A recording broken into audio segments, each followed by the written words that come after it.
మండలం పరిసర ప్రాంతాల్లోని గ్రామాల్లో ఈరోజు ఉదయం నుండి ఉక్కపోతగా ఉంటూ విరగ కాసిన ఎండపై నీళ్లు చల్లేలా సాయంత్రం 3 గంటల నుండి అంటే మధ్యాహ్నం 3 గంటల నుండి చినుకులు రాలుతూ ఇప్పుడు మోస్తరుపాటు వర్షం కురుస్తున్న దృశ్యాలు మనం చూస్తున్నాం.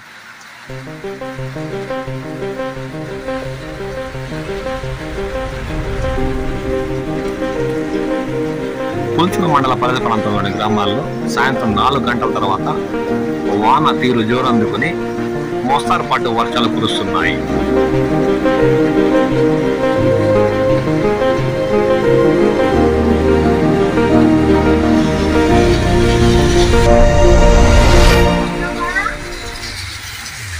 దీంతో రాకపోకలు సాగించే వాహనదారులకు అవగాహన లేమితో కొన్ని చోట్ల వర్షం కురుస్తూ మరికొన్ని చోట్ల వర్షం కురవకుండా వాతావరణంలో పెను మార్పులు చోటు చేసుకోవడంతో ద్విచక్ర వాహనదారులు అయితే తడిసి ముద్దవుతూ తమ రాకపోకలు సాగిస్తున్నారు.